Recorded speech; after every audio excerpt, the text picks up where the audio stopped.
Hello बच्चों, कैसे हैं आप सभी। मैं आप सबकी बायोलॉजी एजुकेटर सृष्टि मैम एक बार फिर से संकल्प के इस ऑनलाइन प्लेटफॉर्म पे आप सभी का स्वागत करती हूँ। बच्चों, पिछले क्लास में हम लोगों ने देख लिया था डिफ्यूजन का प्रोसेस और डिफ्यूजन कैसे होता है। हमने डिफ्यूजन के लॉ को भी बताया था कि कैसे किसी सेल में डिफ्यूजन का लॉ फॉलो करके किसी भी सेल में CO2, O2 और वाटर का मूवमेंट होगा। पिछले क्लास में बच्चों हमने आपके लिए ये दो क्वेश्चंस दिए थे और कहा था कि आप इसे सॉल्व कर लेंगे।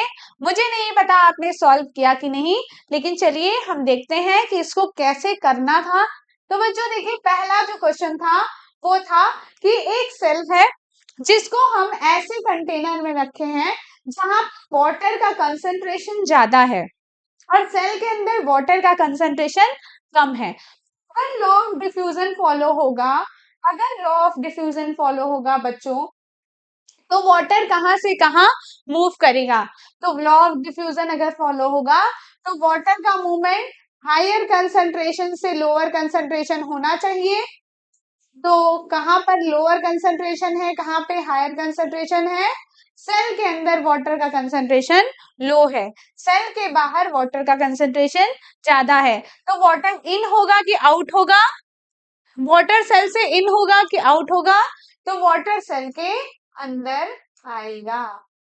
दूसरा क्वेश्चन हम बात करें कि अगर सेल के अंदर O2 का कंसंट्रेशन लो है और सेल के बाहर O2 का कंसंट्रेशन ज्यादा है, तो O2 का डिफ्यूजन किस साइड होगा, इन सेल के इन होगा या सेल के आउट होगा। तो O2 का डिफ्यूजन अगर बाहर हायर कंसंट्रेशन है O2 का, सेल के अंदर O2 का कंसंट्रेशन लो है, तो O2 का कंसंट्रेशन यहाँ पर भी कैसे बैलेंस होगा, अगर O2 सेल के अंदर मूव करे तो ये दोनों का आंसर इसमें भी होगा। H2O का मूवमेंट होगा विद इन सेल, सेल के अंदर वाटर का मूवमेंट होगा और इधर भी सेल के अंदर ऑक्सीजन का मूवमेंट होगा। O2 movement with in cell. तो अब आगे बात करते हैं अब ऑस्मोसिस की। तो ऑस्मोसिस बच्चों क्या था, osmosis just same as diffusion, diffusion की तरह ही है ऑस्मोसिस, लेकिन ऑस्मोसिस में एक छोटा सा ट्विस्ट है। ऑस्मोसिस में ट्विस्ट क्या है बच्चों, तो सबसे पहले हम बात करें कि ऑस्मोसिस के डेफिनेशन की, तो देखो यहाँ पे भी लिखा हुआ है the movement of water molecule through semi permeable membrane. यानी कहीं पर भी अगर वर्ड ऑस्मोसिस आएगा तो आपको सेमी परमिएबल मेम्ब्रेन लिखना जरूरी है, बताना जरूरी है।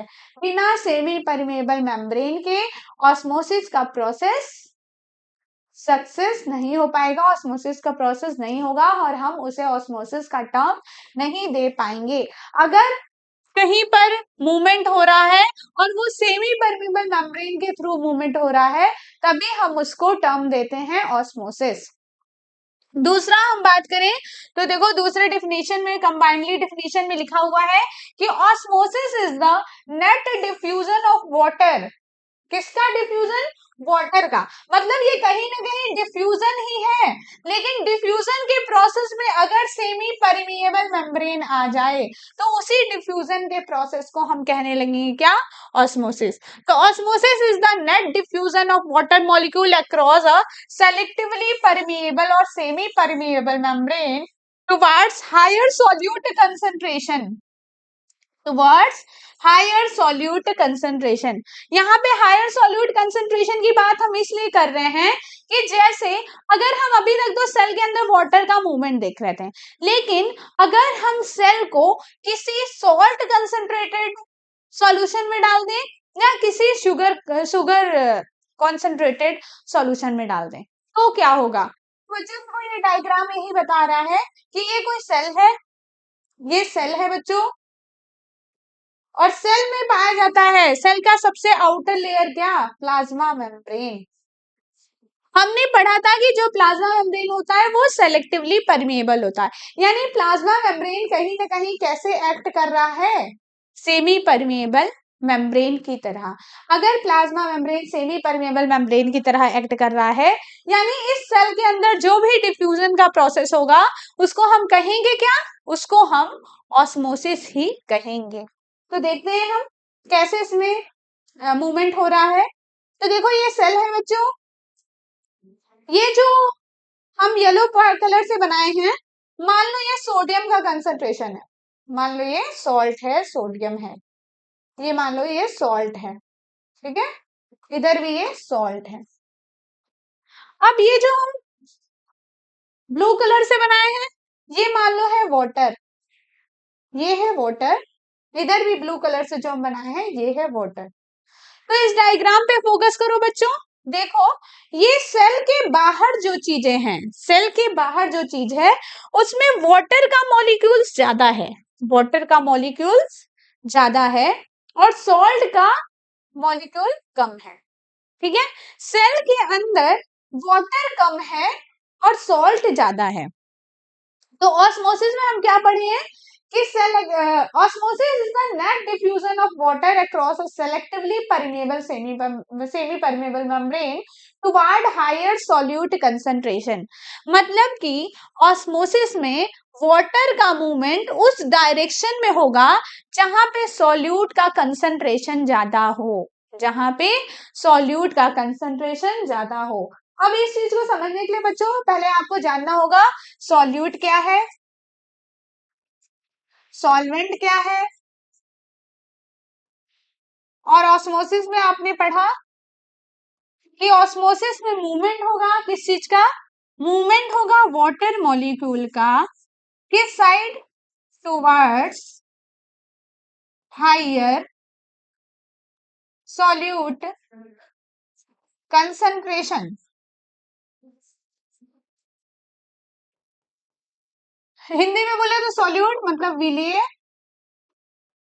और सॉल्वेंट मतलब विलायक। विलीय विलायक को मिलाते हैं तो बनता है हमारा कोई भी सॉल्यूशन, कोई भी सॉल्यूशन। अगर हम किसी सेल को रखे हैं हम सॉल्ट सॉल्यूशन में, सॉल्ट सॉल्यूशन में, नमक के पानी में, नमक के घोल में इस सेल को हमने रखा, इस कोशिका को रखा, तो इस सॉल्ट सॉल्यूशन में सॉल्यूट क्या है बच्चों? सॉल्यूट है तुम्हारा सॉल्ट, क्योंकि जिस चीज को घोलोगे वो होगा तुम्हारा सॉल्यूट। सॉल्यूट हमेशा कम अमाउंट में रहेगा, सॉल्वेंट का अमाउंट ज्यादा रहेगा। तो अगर तुम्हें बोले कि नमक का घोल बनाओ, चीनी का घोल बनाओ, तो नमक को ही तो पानी में घोलोगे, चीनी को ही तो पानी में घोलोगे। तो सॉल्ट या शुगर आपका होगा सॉल्यूट, सॉल्ट या शुगर होगा आपका सॉल्यूट। सॉल्वेंट क्या होगा बच्चों? तो सॉल्वेंट होगा आपका वाटर, सॉल्वेंट होगा आपका वाटर। तो सॉल्यूट हुआ बच्चों यहाँ सॉल्ट या शुगर, सॉल्वेंट हुआ वाटर। तो ऑस्मोसिस देखो क्या कह रहा था, ऑस्मोसिस कह रहा है कि वाटर उस डायरेक्शन में मूव करेगा जहां पे सॉल्यूट का कंसंट्रेशन ज्यादा हो, जहां पे सॉल्यूट का कंसंट्रेशन ज्यादा हो। पिछले वाला डायग्राम देखते हैं, तो देखो इसमें सॉल्यूट क्या हुआ? सॉल्ट हुआ। तो सॉल्यूट कहाँ ज्यादा है, सेल के अंदर या सेल के बाहर? अगर हम सेल के अंदर देखें तो सेल के अंदर कितने सॉल्यूट है? 1 2 3 4 5 6 7। मान लो सेल के अंदर सेल के अंदर सॉल्यूट का नंबर जो है वो 7 है, सेल के अंदर सॉल्यूट का नंबर जो है वो 7 है। सेल के बाहर सॉल्यूट का नंबर कितना है? 1 2 3 4। सेल के बाहर सॉल्यूट का नंबर 4 है, सेल के बाहर सॉल्यूट कितना है बच्चों? 4 है। तो ये कह रहा है कि movement of water, water move करेगा हायर सॉल्यूट कंसंट्रेशन के तरफ। तो सॉल्यूट का कंसंट्रेशन किसमें जाता है? सेल के अंदर। तो वाटर कहाँ मूव करेगा? हायर सॉल्यूट कंसंट्रेशन की तरफ। तो वाटर अंदर की तरफ मूव करेगा, वाटर इसमें अंदर की तरफ मूव करेगा। आई होप ये चीजें आपको समझ में आ रही होगी।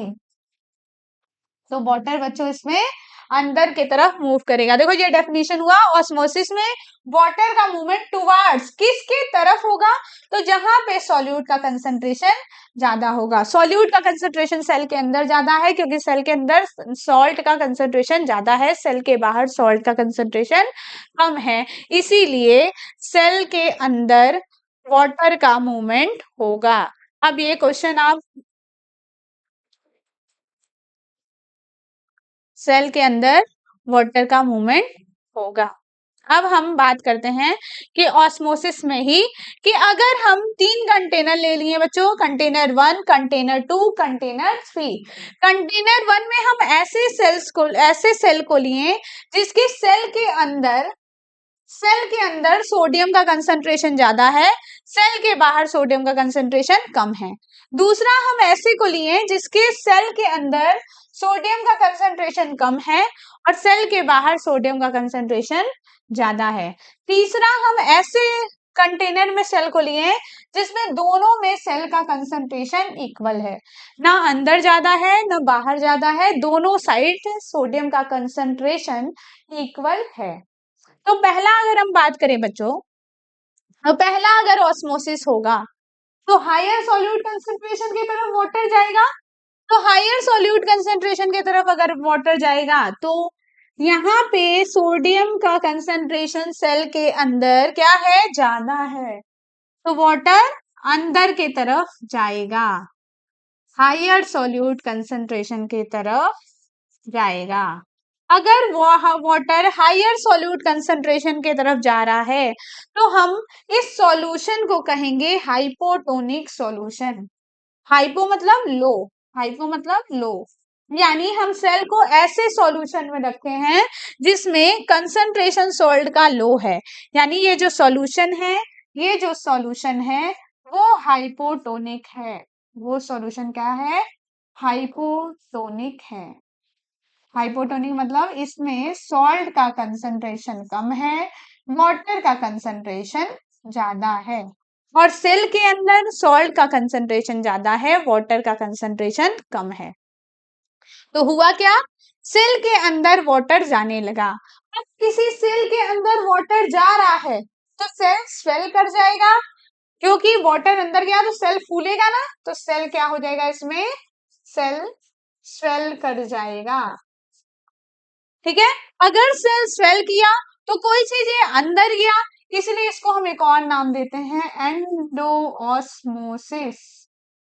एंड मतलब इन, एंडोऑस्मोसिस कि मतलब वाटर जो है वो सेल के अंदर जाने लगा, इसलिए इस प्रोसेस को हम नाम दे रहे हैं एंडोऑस्मोसिस। दूसरे में क्या हुआ बच्चों, दूसरे में देखो सेल के अंदर सोडियम का कंसंट्रेशन लो है, सेल के अंदर सोडियम का कंसंट्रेशन लो है, यानी सेल के बाहर सोडियम का कंसंट्रेशन ज्यादा है, यानी सेल के बाहर सोडियम का कंसंट्रेशन ज्यादा है। तो अभी हम ऑस्मोसिस का डिफिनेशन पढ़े, water move towards higher solute concentration. तो सॉल्यूट का कंसंट्रेशन कहाँ जाता है, सेल के बाहर, तो वाटर कहाँ मूव करेगा, बाहर की तरफ। वाटर कहाँ मूव करेगा, बाहर की तरफ। तो सेल के अंदर से वाटर बाहर आने लगेगा, कब बाहर आने लगेगा, जब हम इस सेल को हाइपरटोनिक सॉल्यूशन में रखेंगे, यानी इस कंटेनर में जो जो सॉल्यूशन है उसमें सॉल्ट का कंसंट्रेशन ज्यादा है, इसीलिए ये जो सॉल्यूशन है वो कैसा है, हाइपरटोनिक है। हाइपर मतलब ज्यादा, ज्यादा कंसंट्रेटेड है, किसके, सोडियम के या सॉल्ट के। तो ऐसा सॉल्यूशन होता है बच्चों हाइपरटोनिक। अगर हम किसी सेल को हाइपरटोनिक सॉल्यूशन में रखें तो सेल से वाटर बाहर आने लगता है, यानी कि सेल से वाटर बाहर आया तो बाहर मतलब एक्सो, आउट हो गया, इसलिए हम इसको कहते हैं एक्सो ऑस्मोसिस, या एक्स मतलब होता है आउट, एक्स मतलब होता है बाहरी, ठीक है, तो इसको हम कहते हैं एक्सो ऑस्मोसिस। नेक्स्ट बात करें कि इसमें क्या होगा, इसमें देखो अंदर का कंसंट्रेशन जितना है, अंदर का सॉल्ट कंसंट्रेशन जितना है, बाहर का भी सॉल्ट कंसंट्रेशन उतना ही है। यानी ऐसा सॉल्यूशन जो है वो है आइसोटोनिक। आइसो मतलब इक्वल, आइसो मतलब सेम, आइसो मतलब सेम और इक्वल। यानी सेल को हम ऐसे सॉल्यूशन में रखे हैं जिसमें सेल के अंदर का कंसंट्रेशन और सेल के बाहर का कंसंट्रेशन दोनों क्या है, इक्वल है। अब हम बच्चों आगे बात करें तो इसमें अच्छा एक बात बताओ, ये अगर इक्वल है तो क्या इसमें वाटर अंदर की तरफ जाएगा, नहीं जाएगा, क्योंकि वाटर हमेशा हायर सॉल्यूट कंसंट्रेशन करेगा। क्या इसमें वाटर बाहर की तरफ जाएगा, नहीं जाएगा, तो इसमें यानी कुछ नहीं होगा, ना वाटर अंदर जाएगा ना वाटर सेल के बाहर आएगा, इसमें कुछ भी नहीं होगा।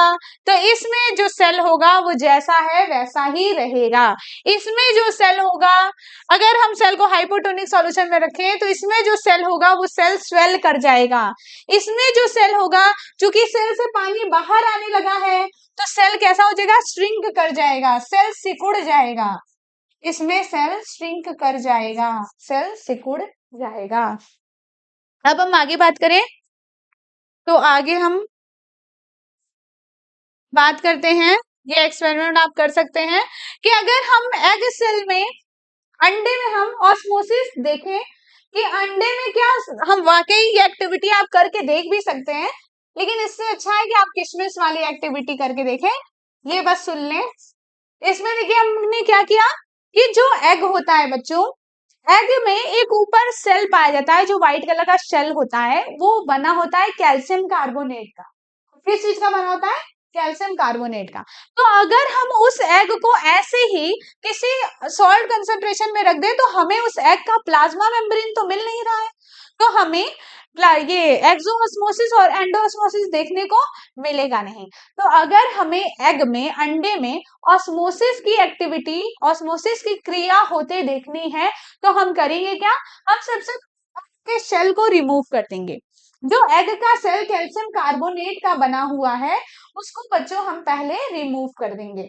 पहले रिमूव करेंगे, हटाएंगे। कैसे हटाएंगे, अगर हम उसको डाइल्यूट हाइड्रोक्लोरिक एसिड के प्रेजेंस में रख दें तो वो शेल हट जाती है। ठीक है, अगर हम अंडे को डाइल्यूट HCl में डाल दें तो एग की जो शेल होती है वो रिमूव हो जाती है, हट जाती है, क्योंकि ये डाइल्यूट HCl जो है वो एग के सेल को डिसॉल्व कर देता है, इस कैल्शियम कार्बोनेट को डिसॉल्व कर देता है।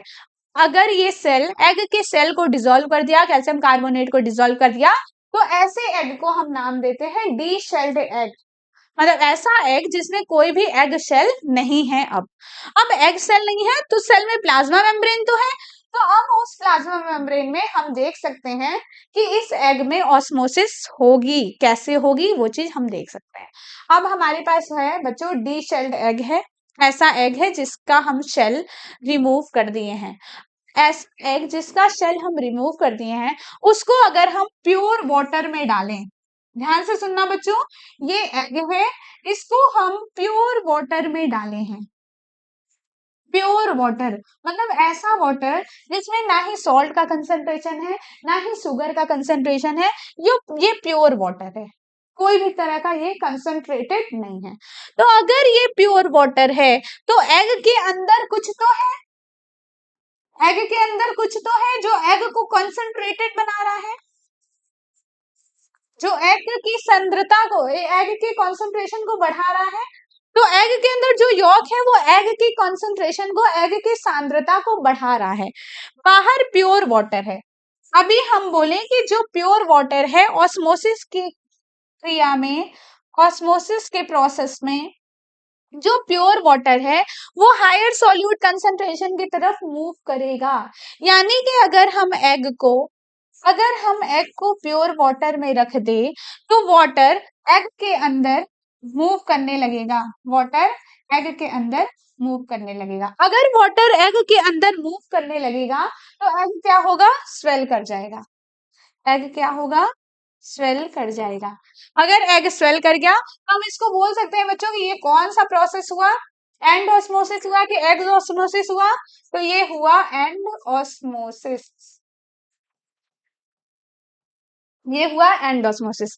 नेक्स्ट हम इसी एग को अगर सॉल्ट सॉल्यूशन में रख दें, इस एग को अगर हम सॉल्ट सॉल्यूशन में रख दें तो होगा क्या, इस एग को अगर हम सॉल्ट सॉल्यूशन में रखें तो एग के अंदर का जो अब कंसंट्रेशन है वो लो है, बाहर का जो कंसंट्रेशन है वो हाई है। तो अब वाटर कहाँ मूव करेगा, बाहर की तरफ मूव करने लगेगा।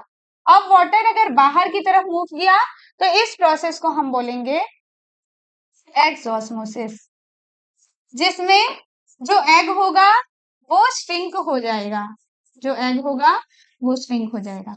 तो बच्चों आज की क्लास में इतना ही, नेक्स्ट क्लास हम लेकर आएंगे, तब तक इतना पढ़िए और देखिए कि एग कैसे स्वेल करता है, कैसे श्रिंक करता है।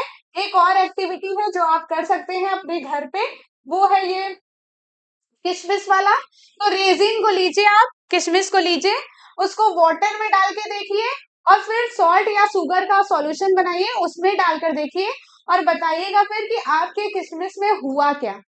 और दोनों का रिजल्ट आप मुझे नेक्स्ट नेक्स्ट क्लास में तो मैं बताऊंगी, ये दोनों का रिजल्ट आप मुझे कमेंट करके बताइएगा। तो थैंक यू।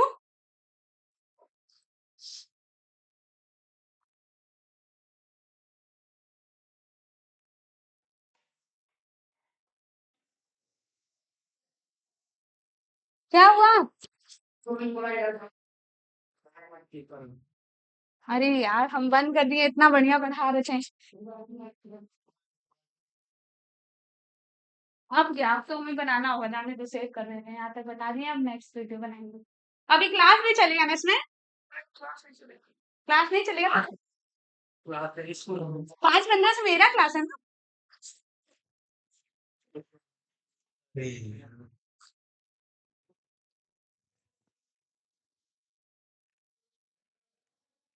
किसका टेस्ट है आज?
लैपटॉप नहीं, मेरा क्लास है, लेते जाइए,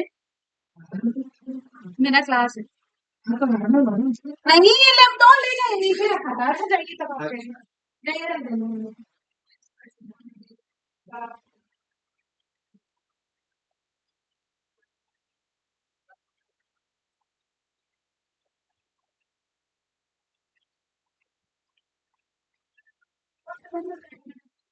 ये रिमोट से कुछ बनता है। ये देखो, ये एग्जिस्ट करने में देखो, ये बता रहा है, ये पहले देखो, ये बस यस करवा है इसको। हम्म? हाँ, नहीं है। नहीं कर रहा है ना, काटने के लिए बता रहे हैं। स्टॉप रिकॉर्डिंग नहीं की हो क्या? हम क्या जाने, करो स्टॉप।